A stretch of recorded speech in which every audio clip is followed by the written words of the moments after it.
आषाढी एकादशी निमित्त फक्त 3 साहित्य वापरून एकदम खुसखुशीत अशी आपण शेंगदाण्याची बर्फी बनवणार आहोत. त्यासाठी 2 वाटी शेंगदाणे मी छान मंद गॅसवर खरपूस भाजून घेतलेत. त्यानंतर ते पूर्णपणे थंड करून घेतले आणि त्याचं साल काढून घेतलं. आता हे शेंगदाणे मिक्सरमधून एकदम रवाळ असे वाटून घेतले.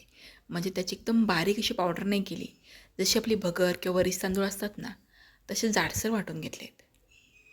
आता एका जाड तळाच्या कढईमध्ये 2 मोठे चमचे तूप घातलं आणि त्यामध्ये 1.5 वाटी गूळ घेतला आहे.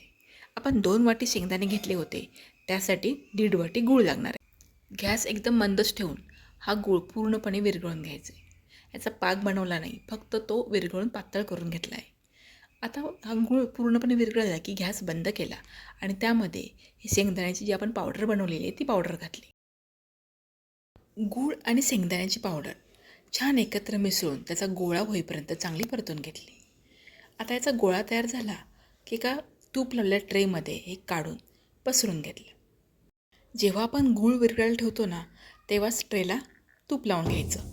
म्हणजे हे मिश्रण तयार झालं की लगेच ट्रेमध्ये पसरता येतं. आता ही बर्फी किंवा वड्या गरम असतानाच कापून घ्यायच्या. कारण थंड झाल्यानंतर हे मिश्रण खूप घट्ट होतं आणि वड्या नीट कापता येत नाहीत. ही बर्फी पूर्णपणे थंड झाल्यानंतरच ट्रेमधून काढायची. तोंडात टाकताच विरघळणारी, एकदम खुसखुशीत आणि बनवायलाही तेवढीच सोपी असणारी शेंगदाण्याची बर्फी नक्की बनवून पहा.